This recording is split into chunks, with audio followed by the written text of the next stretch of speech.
Friends, good morning. Welcome back my YouTube channel. ಎಲ್ಲರೂ ಹೇಗಿದ್ದೀರಾ? ಚೆನ್ನಾಗಿದ್ದೀರಾ ಅಂತ ಭಾವಿಸ್ತಾ ನಾನು ಕೂಡ ತುಂಬಾ ಚೆನ್ನಾಗಿದ್ದೀನಿ. ಇವತ್ತಿನ ವ್ಲಾಗ್ನ ಮಾರ್ನಿಂಗ್ಗೆ ಶುರು ಮಾಡಿದೆ.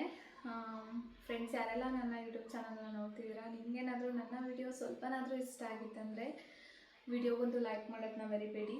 ಹಾಗೆ ಚಾನಲ್ನ ಸಬ್ಸ್ಕ್ರೈಬ್ ಮಾಡಿ, ನಿಮ್ಮ ಫ್ರೆಂಡ್ಸ್ ಆ್ಯಂಡ್ ಫ್ಯಾಮಿಲಿ ಕೂಡ ಶೇರ್ ಮಾಡಿ. ಇವತ್ತಿನ ವ್ಲಾಗ್ ಮಾರ್ನಿಂಗ್ಗೆ ಶುರು ಮಾಡಿದೆ. ಅಪ್ಪು ಅಮ್ಮ ಹೊಲ್ದ ಹತ್ರ ಹೋಗಿದ್ದಾರೆ, ಸ್ವಲ್ಪ ಕೆಲಸ ಇತ್ತು ಅಂದ್ಬಿಟ್ಟು. ಅವ್ರು ರೆಗ್ಯುಲರ್ ಕೆಲಸ ಹೋಗಲೇಬೇಕು, ಹೊಲ್ದ ಹತ್ರ ಹೋಗದೇ ಇದ್ದರೆ ಹಳ್ಳಿಯ ಜೀವನ ನಡೆಯಲ್ಲ. ಸೊ ಅಪ್ಪು ಸ್ವಲ್ಪ ಬೆಂಗಳೂರು ಕೂಡ ಹೋಗೋದಿತ್ತು, ಕೆಲಸ ಇದೆ. ನಾವು ಇಲ್ಲಿ ಹೆಂಗಿರೋದಂದರೆ, ಬೆಂಗಳೂರಲ್ಲಿ ಸಡನ್ನಾಗಿ ಡ್ಯೂಟಿ ಬಂತಂದರೆ ಹೋಗಲೇಬೇಕು ನಾವು. ಡ್ಯೂಟಿ ಏನಿಲ್ಲ ಅಂದರೆ ಇಲ್ಲೇ ಇರ್ತೀವಿ, ಆ ಥರ. ಅಪ್ಪು ಸ್ವಲ್ಪ ಬೆಂಗಳೂರಲ್ಲಿ ಕೆಲಸ ಇದೆ ಅಂತ ಹೇಳ್ತಾಯಿದ್ರು, ಹೋಗ್ತಾರೆ ಬೆಂಗಳೂರಿಗೆ. ಹಂಗಿರೋ ಕಾರಣ ಇವತ್ತೇನೆಲ್ಲ ಹೊಲ್ದಲ್ಲಿ ಕೆಲಸ ಇದೆ ಎಲ್ಲ ಮುಗಿಸ್ಕೊಂಬರ್ಬೇಕಲ್ವಾ, ಅದಕ್ಕೆ ಹೊಲ್ದ ಹತ್ರ ಹೋಗಿದ್ರು. ಇನ್ನು ಮನೆ ಹತ್ರ ನನ್ನ ಕೈಯಲ್ಲಿ ಆದಷ್ಟು ಕೆಲಸ ಮಾಡಿಕೊಡ್ತೀನಿ ಅಮ್ಮನಿಗೆ. ಸ್ವಲ್ಪ ಸಣ್ಣ ಪುಟ್ಟ ಹೆಲ್ಪ್ ಮಾಡಿಕೊಡೋದ್ರಿಂದ ಅಮ್ಮನಿಗೆ ಕೂಡ ಸ್ವಲ್ಪ ಹೆಲ್ಪ್ ಆಗುತ್ತೆ ಅಂದ್ಬಿಟ್ಟು ಪಾಪು ಮಲಗಿರ್ಬೇಕಾದ್ರೆ ಚಿಕ್ಕ ಪುಟ್ಟ ಕೆಲಸಗಳನ್ನ ಮಾಡಿಕೊಡ್ತೀನಿ. ಇವತ್ತು ಕೂಡ ಅಷ್ಟೇ, ನೀರು ಬಿಟ್ಟಿದ್ರು. ನೀರು ಬಿಟ್ಟಾಗ ಮೇಲ್ಗಡೆ ನೀರು ತುಂಬಿಸ್ಕೊಳ್ಳೋದು, ನನ್ನ ಕೈಯಲ್ಲಾಗೋ ಕೆಲಸಗಳನ್ನ ಮಾಡಿಕೊಡ್ತೀನಿ. ಪಾಪು ಮಲಗಿದ್ದಾಗ ಏನು ಕೆಲಸ ಬೇಕಾದರೂ ಮಾಡ್ಕೋಬೋದು. ಅವಳು ಎದ್ದೇಳ್ತಂದರೆ ಯಾವ ಕೆಲಸನೂ ಮಾಡೋಕ್ಕಾಗಲ್ಲ. ನನ್ನೇನು ಮನೇಲಿ ನೀನು ಮಾಡು ಅಂತ ಯಾರೂ ಹೇಳಲ್ಲ, ಬಟ್ ನನ್ನ ಮನಸ್ಸು ಒಪ್ಪಲ್ಲ ಅಷ್ಟೇ. ಅವ್ರು ಹೇಳೋದು ಒಂದೇ, ಪಾಪು ಚೆನ್ನಾಗಿ ದೊಡ್ಡದು ಮಾಡ್ಕೋ, ಪಾಪು ಆರೋಗ್ಯವಾಗಿ ನೋಡ್ಕೊ ಅಂತ ಹೇಳೋದು. ನನ್ನ ಸಮಾಧಾನಕ್ಕೆ, ನನ್ನ ಸ್ಯಾಟಿಸ್ಫ್ಯಾಕ್ಷನ್ಗೆ ನಾನು ಸುಮ್ಮನೆ ಕೂಡಬಾರ್ದು ಅನ್ನೋದು ಒಂದೇ ಒಂದು ಕಾರಣಕ್ಕೆ ನನ್ನ ಕೈಯಲ್ಲಾದಷ್ಟು ಕೆಲಸಗಳನ್ನ ಮಾಡ್ಕೊತೀನಿ. ಇವತ್ತು ಕೂಡ ಸ್ವಲ್ಪ ಮನೆ ಎಲ್ಲ ಕ್ಲೀನ್ ಮಾಡೋದಿತ್ತು, ಚಿಕ್ಕಪುಟ್ಟಾಗಿ ಮನೆ ಕ್ಲೀನ್ ಮಾಡಿಕೊಂಡೆ. ಅದಾದಮೇಲೆ ಸ್ವಲ್ಪ ಇವತ್ತು ಹೆಲ್ದಿ ಡ್ರಿಂಕ್ ಮಾಡ್ಕೊಳ್ಳಿಕ್ಕೆ, ಪೌಡರ್ ಮಾಡ್ಕೊಳ್ಳಿಕ್ಕೆ ನುಗ್ಗೆ ಸೊಪ್ಪನ್ನ ಕೀಳಿಸ್ಕೋಬೇಕು. ಬಿಸಿಲು ಚೆನ್ನಾಗಿರೋದ್ರಿಂದ ಚೆನ್ನಾಗಿ ಒಣಗುತ್ತೆ. ಅಪ್ಪು ಬರಲಿ ಅಂತ ಹೇಳಿ ವೆಯ್ಟ್ ಮಾಡ್ತಾಯಿದ್ದೀನಿ. ಸ್ವಲ್ಪ ನುಗ್ಗೆ ಸೊಪ್ಪನ್ನ ಕೀಳಿಸ್ಕೊಂಡು ತೊಳೆದ್ಬಿಟ್ಟು ಹಾರಾಕಬೇಕು. ಅದರಿಂದ ಪೌಡ್ರು ಮಾಡಿಕೊಂಡು ಹೆಲ್ದಿ ಡ್ರಿಂಕ್ಗೆಲ್ಲ ಯೂಸ್ ಆಗುತ್ತೆ. ಅದು ಕೂಡ ಇವತ್ತು ಮಾಡ್ಕೊಳ್ಳೋದಿದೆ. ಫ್ರೆಂಡ್ಸ್, ಇವತ್ತಿನ ವ್ಲಾಗ್ಸ್ ಹೇಗೆಲ್ಲ ಇರುತ್ತೆ ನೋಡೋಣ ಬನ್ನಿ. ಫ್ರೆಂಡ್ಸ್, ನಾನು ರೆಗ್ಯುಲರಾಗೆ ಮೆಂತ್ಯ ನೀರನ್ನ ಕುಡಿತೀನಲ್ವಾ, ಮೆಂತ್ಯನ ವೇಸ್ಟ್ ಮಾಡಲ್ಲ, ಅದರಲ್ಲಿರೋ ಮೆಂತ್ಯನ. ಸೊ ಒಂದು ಕಡೆ ಎತ್ತಿಟ್ಕೊತೀನಿ. ಹೇರ್ ಗ್ರೋತ್ಗೆಲ್ಲ ಮೆಂತ್ಯ ತುಂಬ ಒಳ್ಳೆಯದು.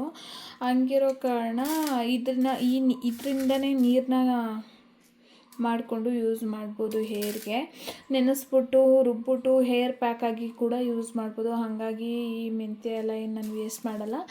ಡೈಲಿ ನೀರನ್ನ ಕುಡಿದ್ಬಿಟ್ಟು ಮೆಂತ್ಯ ಒಂದು ಕಡೆ ಪ್ಲೇಟಲ್ಲಿ ಹಾರಾಕೊಳ್ತೀನಿ. ಅದನ್ನು ಒಂದು ಡಬ್ಬಿಯಲ್ಲಿ ಹಾಕ್ಕೊಂಡು ಸ್ಟೋರ್ ಮಾಡಿಕೊಂಡ್ರೆ ನನಗೆ ಹೇರ್ ಪ್ಯಾಕ್ ಆಗ್ಬೋದು, ಮತ್ತು ಏರ್ ಸಿರಮ್ಗಾಗ್ಬೋದು, ಇದಕ್ಕೆಲ್ಲ ತುಂಬ ಯೂಸ್ ಆಗುತ್ತೆ ಮೆಂತ್ಯ. ಯಾವುದೂ ಕೂಡ ವೇಸ್ಟ್ ಮಾಡಬಾರ್ದು. ಈಗಿನ ಕಾಲದಲ್ಲಿ ಒಂದೊಂದು ರೂಪಾಯಿಗೂ ಕೂಡ ತುಂಬ ವ್ಯಾಲ್ಯೂ ಇದೆ. ಹಂಗಿರೋ ಕಾರಣ ಸ್ವಲ್ಪ ಈ ಥರ ಆದಮೇಲೆ ಎಲ್ಲ ಒಟ್ಟಿಗೆ ಮಾಡಿಬಿಟ್ಟು ಒಂದು ಕಡೆ ಬಿಸಿಲಿಗಿಟ್ಟು ಇದೊಂದು ಕಡೆ ಇಡ್ತೀನಿ ಹಸಿದು. ಇವತ್ತಿಂದು ಇನ್ನೊಂದು ಕಡೆ ಹಾರಾಕೋ ಥರ ಮಾಡಿಕೊಂಡು ಇಟ್ಕೊತೀನಿ. ಕಂಪಲ್ಸರಿ ಮೆಂತ್ಯ ನೀರು ಒಂದಿನ ಕೂಡ ಮಿಸ್ ಮಾಡ್ದಿರೆ ತೊಗೊತಾ ಇದ್ದೀನಿ. ಇದರಿಂದ ನನಗೆ ತುಂಬ ಬೆನಿಫಿಟ್ಗಳು ಸಿಗ್ತಾ ಇದೆ. ಹೇರು ನಂದು ತುಂಬ ಉದುರುಬಿಟ್ಟಿತ್ತು ಪ್ರೆಗ್ನೆನ್ಸಿಯಲ್ಲಿ, ಮತ್ತು ಹೇರ್ ಫಾಲ್ ತುಂಬ ಇದ್ದಿದ್ದ ಕಾರಣ ಇವಾಗ ಹೇರ್ ಫಾಲ್ ಕೂಡ ಸ್ವಲ್ಪ ಅವಾಯ್ಡ್ ಆಗಿದೆ. ಅದರಿಂದ ಕಂಪಲ್ಸರಿ ಮೆಂತ್ಯ ನೀರನ್ನ ತೊಗೊತೀನಿ. ಇನ್ನು ಅಮ್ಮ ಅಪ್ಪು ಕೂಡ ಹೊಲ್ದ ಹತ್ರ ಹೋಗಿದ್ರು. ಅವರು ಕೂಡ ಬಿಸಿಲಾಗೋಷ್ಟೊತ್ತಿಗೆ ಏನೇ ಹೊಲದಲ್ಲಿ ಅಷ್ಟು ಕೆಲಸಗಳನ್ನ ಮುಗಿಸ್ಕೊಂಡು ಮನೆ ಹತ್ರ ಬರ್ತಾರೆ. ಅಡಿಕೆ ಗಿಡಕ್ಕೆ ಗಂಜಿಯೋದಾಗಿರ್ಬೋದು, ಈ ಥರ ಬೇಕಾದಷ್ಟು ಕೆಲಸ ಇರುತ್ತೆ. ಆ ಕೆಲಸ ಎಲ್ಲ ಮುಗಿಸ್ಕೊಂಡು ಬಂದುಬಿಡ್ತಾರೆ ಮಧ್ಯಾಹ್ನ ಸ್ವಲ್ಪ ಬಿಸಿಲಾಗೋಷ್ಟರೊಳಗಡೆ. ಬಂದು ಸ್ವಲ್ಪ ಹೊತ್ತು ಅಮ್ಮ ಆಗ್ಬೋದು, ಅಪ್ಪು ಆಗ್ಬೋದು, ಪಾಪು ಜೊತೆ ಟೈಮ್ನ ಸ್ಪೆಂಡ್ ಮಾಡ್ತಾರೆ. ಟೈಮ್ನ ಸ್ಪೆಂಡ್ ಮಾಡೋದ್ರಿಂದ ಅವ್ರಿಗೂ ಕೂಡ ಮೈಂಡ್ ರಿಲೀಫ್ ಆಗುತ್ತಲ್ವಾ. ಹಾಗಾಗಿ ಪಾಪು ಜೊತೆ ಚೆನ್ನಾಗಿ ಟೈಮ್ನ ಸ್ಪೆಂಡ್ ಮಾಡ್ತಾರೆ. ಅವಳ ಜೊತೆ ಆಟ ಆಡ್ಕೊಂಡಿರೋದ್ರಿಂದ ಟೈಮ್ ಹೆಂಗೆ ಹೋಗುತ್ತೆ ಅನ್ನೋದೇ ಗೊತ್ತಾಗಲ್ಲ. ಮುಂಚೆ ಎಲ್ಲ ತಂಗಿ ಮಕ್ಕಳು ಇರ್ತಿದ್ವು, ಇವಾಗ ಅವು ಕೂಡ ಇರಲ್ಲ. ಇವಳೇ ಅಲ್ವಾ ಚಿಕ್ಕವಳಿರೋದು, ಹಾಗಾಗಿ ಟೈಮ್ನ ಆದಷ್ಟು ಅವಳಿಗೆ ಕೊಡ್ತಾರೆ. ಅದಾದಮೇಲೆ ಇನ್ನು ಮಧ್ಯಾಹ್ನದ ಮೇಲೆ ಆ ಕೆಲಸ ಈ ಕೆಲಸ ಅಂತ ಇದ್ದೇ ಇರುತ್ತೆ. ಮಧ್ಯಾಹ್ನದ ಮೇಲೆ ಸ್ವಲ್ಪ ಕಡಲೆಕಾಯಿ ಬೀಜ ಕೂಡ ಸುಳಿದಿಡೋಣ ಅಂದ್ಬಿಟ್ಟು ಸುಳಿದಿಡ್ತಾ ಇದ್ವು. ಒಗ್ಗರಣೆಗೆಲ್ಲ ಬೇಕಾಗತ್ತೆ. ಅಮ್ಮ ಸಂತೆಯಿಂದ ಕಡಲೆಕಾಯಿನ ತರಿಸಿರ್ತಾರೆ. ಹಂಗಾಗಿ ಕಡಲೆಕಾಯಿ ಬೀಜ ಅಂಗಡಿಯಿಂದ ಏನು ತರಲ್ಲ, ನಾವು ಮನೇಲಿರೋ ಕಡಲೆಕಾಯಿನೇ ಸುಳಿದಿಟ್ಕೊಳ್ತೀವಿ. ಕಡಲೆಕಾಯಿ ಹೆಲ್ತಿಗೆ ತುಂಬ ಒಳ್ಳೆಯದಲ್ವಾ, ಹಂಗಿರೋ ಕಾರಣ ಕಡಲೆಕಾಯಿಂದ ಪ್ರೋಟೀನ್ ಪೌಡ್ರಾಗಿರ್ಬೋದು ಈ ಥರ ಇದಕ್ಕೆಲ್ಲ ಯೂಸ್ ಮಾಡ್ಕೊಳ್ಳೋದ್ರಿಂದ ಸ್ವಲ್ಪ ಸುಳಿದಿಡೋಣ ಅಂತೇಳಿ ಅಮ್ಮ ನಾನು ಸುಳಿದಿಡ್ತಾ ಇದ್ವು. ಅಮ್ಮನಿಗೆ ಮಧ್ಯಾಹ್ನ ಬಿಸಿಲಿಗೆ ಫುಲ್ಲು ನಿದ್ದೆ. ಆಮೇಲೆ ಸುಳಿತಾ ಹೋಗ್ಬಿಟ್ಟು ಮಲಗೇ ಬಿಟ್ಟರು.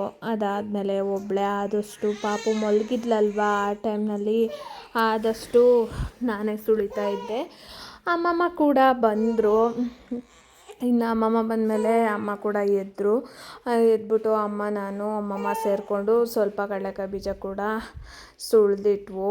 ಫ್ರೆಂಡ್ಸ್, ನಾನು ಯಾವಾಗ ವಾಯ್ಸ್ ಓವರ್ ಕೊಡೋಕ್ಕೆ ಅಂತ ಬರ್ತೀನೋ ಅದೇ ಟೈಮ್ನಲ್ಲೇ ನನ್ನ ಮಗಳು ಅಳೋಕ್ಕೆ ಸ್ಟಾರ್ಟ್ ಮಾಡ್ತಾಳೆ. ಪ್ರತಿ ಸರ್ತಿ ಹಿಂಗೆ ಆಗುತ್ತೆ. ವಿಡಿಯೋ ಎಡಿಟ್ ಮಾಡೋ ಟೈಮ್ನಲ್ಲೇ ಮಗಳು ಅಳೋಕ್ಕೆ ಸ್ಟಾರ್ಟ್ ಮಾಡ್ತಾಳೆ. ಅಮ್ಮ ಇನ್ನು ಸಂಜೆ ಆಗ್ತಾ ಕಡಲೆಕಾಯಿ ಬೀಜನೂ ಕೂಡ ಸುಳಿದಿದ್ದಾಯಿತು. ಇನ್ನು ಸ್ವಲ್ಪ ಮಜ್ಜಿಗೆನಾದರೂ ಮಾಡಿಕೊಡು ಅಂತ ಅಂದರು ಅಮ್ಮ. ಸರಿ, ಮಜ್ಜಿಗೆನಾದರೂ ಅವ್ರಿಗೆ ಮಾಡಿಕೊಡೋಣ ಅಂದ್ಬಿಟ್ಟು ಸ್ವಲ್ಪ ಮಜ್ಜಿಗೆನೂ ಕೂಡ ರೆಡಿ ಮಾಡಿ ಕೊಟ್ಟೆ. ಇನ್ನು ಹಾಲು ಕರಿಯೋಕ್ಕೆ ಟೈಮ್ ಆಗೋಗ್ಬಿಡುತ್ತೆ. ಹಾಗಾಗಿ ಮಜ್ಜಿಗೆ ಕೊಟ್ಬಿಟ್ಟು ಅವ್ರ ಕೈಯಲ್ಲಿ ಸ್ವಲ್ಪ ಕಡಲೆಕಾಯಿ ಕೂಡ ಸುಳಿಸ್ಕೊಂಡೆ. ಅದಾದಮೇಲೆ ಅವರು ಹಾಲು ಕರೀಲಿಕ್ಕೆ ಕೂಡ ಹೊರಟ್ರು. ನಾನು ಮನೆ ಕ್ಲೀನಿಂಗ್ ಅಂತ ನಿಂತ್ಕೊಂಡೆ. ಬೆಳಗ್ಗೆಯಿಂದ ಮನೆಯೇ ಕ್ಲೀನ್ ಮಾಡಿದ್ದಿರಲಿಲ್ಲ. ಸರಿ, ಇನ್ನು ಮನೆ ಕೂಡ ಸ್ವಲ್ಪ ಕ್ಲೀನ್ ಮಾಡೋಣ. ಮನೆಯೆಲ್ಲ ಕಡಲೆಕಾಯಿ ಸಿಪ್ಪೆಯಿಂದ ಎಲ್ಲ ಮನೆ ಕಡೆ ಎಲ್ಲ ಹರಡಿದೆ. ಎಲ್ಲ ನೀಟಾಗಿ ಕ್ಲೀನ್ ಮಾಡೋಣ ಅಂದ್ಬಿಟ್ಟು ಕ್ಲೀನ್ ಮಾಡ್ತಾ ನಿಂತ್ಕೊಂಡೆ. ಅಪ್ಪುಗೆ ರೆಗ್ಯುಲರ್ ಇದ್ದೇ ಇರುತ್ತೆ ಅವ್ರ ಕೆಲಸ. ದಿನನಿತ್ಯದ ರೋಟೀನ್ ಅವ್ರು ಮಾಡಲೇಬೇಕು. ಯಾವ ಕೆಲಸ ಎಲ್ಲಿದ್ರೂ ಕೂಡ ಅವ್ರ ಕೆಲಸ ಬಿಡೋಕ್ಕಾಗಲ್ಲ, ಹಾಗಿರುತ್ತೆ. ಹಾಗಿರೋ ಕಾರಣ ಅವ್ರ ಕೆಲಸ ಅವ್ರು ಮಾಡ್ಕೊತಾ ಇದ್ರು. ಇನ್ನು ಅಪ್ಪು ಹತ್ರ ಬೆಳಗ್ಗೆಯಿಂದನೂ ಕೇಳ್ತಾ ಇದ್ದೆ, ಡಿಟಾಕ್ ಡ್ರಿಂಕ್ ಮಾಡ್ಕೊಳ್ಳಿಕ್ಕೆ, ಡ್ರಿಂಕ್ ಪೌಡರ್ ಮಾಡ್ಕೊಳ್ಳಿಕ್ಕೆ ಸ್ವಲ್ಪ ನುಗ್ಗೆ ಸೊಪ್ಪನ್ನ ಕಿತ್ಕೊಡಪ್ಪು ಅಂದ್ಬಿಟ್ಟು. ಹಾಗಾಗಿ ಅಪ್ಪುಗೂ ರೋಟಿ ಕೂಡ ಎತ್ಕೊಂಡು ಬಂದರು. ಕಿತ್ಕೊಡ್ತೀನಿ ಅಂದ್ಬಿಟ್ಟು. ಅದು ರೋಟಿಗೆ ಕುಡ್ಲು ಕಟ್ಟಿಲ್ದಿರೋ ಕಾರಣ ನುಗ್ಗೆ ಸೊಪ್ಪು ಕೀಳಲಿಕ್ಕೆ ಆಗಲೇ ಇಲ್ಲ. ಹೆಲ್ತಿಗೆ ಡಿಟಾಕ್ ಡ್ರಿಂಕ್ಸ್ ತುಂಬಾ ಒಳ್ಳೆಯದಾಗಿರುತ್ತೆ. ನಮಗೆ ಬಾಡಿಯಲ್ಲಿರೋ ಏನೆಲ್ಲ ಗಲೀಜು ಅಂಶಗಳನ್ನ ಹೊರ ಹಾಕಲಿಕ್ಕೆ ತುಂಬ ಹೆಲ್ಪ್ ಮಾಡುತ್ತೆ. ಹಂಗಿರೋ ಕಾರಣ ಇವತ್ತು ಕೀಳಿಸ್ಕೊಳ್ಳೋಣ ಅಂತ ಹೋದೆ. ಅಪ್ಪು ಕೈಯಲ್ಲಿ ಕೀಳೋಕ್ಕಾಗಲೇ ಇಲ್ಲ. ಕೊನೆಗೂ ದೊಡ್ಡಪ್ಪ ಕಿತ್ಕೊಟ್ರು ಸ್ವಲ್ಪ. ಫ್ರೆಂಡ್ಸ್, ಬಿಸಿಲು 5:30 ಆಗಿದೆ. ಎಷ್ಟು ಬಿಸಿಲು ಹೊಡಿತಿದೆ ಅಂದರೆ ಸಾಯಂಕಾಲ ಹೊತ್ತಲ್ಲೂ ಸಿಕ್ಕಾಪಟ್ಟೆ ಬಿಸಿಲಿರುತ್ತೆ. ಅಪ್ಪುಗೆ ಅವೆಲ್ಲ ಅಭ್ಯಾಸ ಇಲ್ದಿರೋ ಕಾರಣ ಸ್ವಲ್ಪ ರಿಸ್ಕ್ ಅಂತ ಅನಿಸುತ್ತೆ. ಕೊನೆಗೂ ಅಪ್ಪು ಕಿತ್ಕೊಳ್ಳಿಕ್ಕಾಗಲಿಲ್ಲ. ದೊಡ್ಡಪ್ಪ ಆಮೇಲೆ ಕಿತ್ಕೊಡ್ತೀನಿ ಅಂತ ಹೇಳಿದರು. ಇನ್ನು ಸಂಜೆ ಮೇಲ್ಗಡೆ ಅಮ್ಮ ಅಪ್ಪು ಹುಲ್ ಕುಯ್ಕೊಂಬರ್ಲಿಕ್ಕೆ ತೋಟದ ಹತ್ರ ಕೂಡ ಹೋಗಿದ್ರು. ಹಾಲು ಹಾಕ್ಬಿಟ್ಟು ಬಂದು. ಹಂಗಿರೋ ಕಾರಣ ದೊಡ್ಡಪ್ಪ ಬಂದಮೇಲೆ ದೊಡ್ಡಪ್ಪನ ಹತ್ರ ಕೀಳಿಸ್ಕೊಳ್ಳೋಣ ಅಂತ ಹೇಳಿ ಸುಮ್ಮನೆ ಆಗೋಗಿದ್ದೆ. ದೊಡ್ಡಪ್ಪ ಬಂದು ನನಗೆ ಸ್ವಲ್ಪ ನುಗ್ಗೆ ಸೊಪ್ಪು ಕೂಡ ಕಿತ್ಕೊಡ್ತೀನಿ ಅಂತ ಬಂದರು. ಬಂದಮೇಲೆ ಸ್ವಲ್ಪ ನುಗ್ಗೆ ಸೊಪ್ಪನ್ನ ಕೀಳಿಸ್ಕೊಂಡು ಅದನ್ನು ಕೂಡ ಸರಿ ಇನ್ನು ಬಿಡಿಸ್ಬಿಟ್ಟಿಕ್ಕೋಣ ಅಂತ ಹೋದೆ. ಬಿಡಿಸೋ ಕೆಲಸನೂ ಮುಗಿಲಿಲ್ಲ ಇವತ್ತು. ಹಾಗಾಗೋಯ್ತು, ಯಾವ ಕೆಲಸನೂ ಸರಿ ಹೋಗಲಿಲ್ಲ. ಸರಿ ಅಂದ್ಬಿಟ್ಟು ಎಲ್ಲನೂ ಕವರಿಗೆ ಕಟ್ಟಿಟ್ಟಿದ್ದೆ. ಇನ್ನು ನೆಕ್ಸ್ಟ್ ಡೇಗೆ ಬಿಡಿಸ್ಬಿಟ್ಟು ಹಾರಾಕೊಳ್ಳೋಣ ಅಂದ್ಬಿಟ್ಟು. ಫ್ರೆಂಡ್ಸ್, ಇದಾಗಿತ್ತು ನನ್ನ ಇವತ್ತಿನ ವ್ಲಾಗ್. ಯಾರೆಲ್ಲ ನನ್ನ ವ್ಲಾಗ್ನ ನೋಡ್ತಿದ್ದೀರಾ, ಹಳ್ಳಿ ದಿನನಿತ್ಯ ರೊಟೀನ್ ಜೀವನ ಎಲ್ಲ ಹೇಗಿರುತ್ತೆ ಅಂದ್ಬಿಟ್ಟು ನೋಡ್ತಾ ಇದ್ದೀರಾ. ನಮ್ಮ ಜೀವನ ಶೈಲಿ ನಿಮಗೇನಾದರೂ ಸ್ವಲ್ಪನಾದರೂ ಇಷ್ಟ ಆಗಿತ್ತಂದರೆ ವ್ಲಾಗ್ಗೆ ಒಂದು ಲೈಕ್ ಮಾಡೋದನ್ನ ಮರಿಬೇಡಿ. ನನ್ನ ವಿಡಿಯೋ ಸ್ವಲ್ಪನಾದರೂ ನಿಮಗೆ ಇಷ್ಟ ಆಗಿತ್ತಂದರೆ ನಿಮ್ಮ ಫ್ರೆಂಡ್ಸ್ ಆ್ಯಂಡ್ ಫ್ಯಾಮ್ಲಿಗೆ ಕೂಡ ಶೇರ್ ಮಾಡಿ. ಸಿಗ್ತೀನಿ ನಾಳೆ ಹೊಸ ವ್ಲಾಗ್ ಜೊತೆ. ಅಲ್ಲಿವರೆಗೂ ಟೇಕ್ ಕೇರ್, ಬಾಯ್.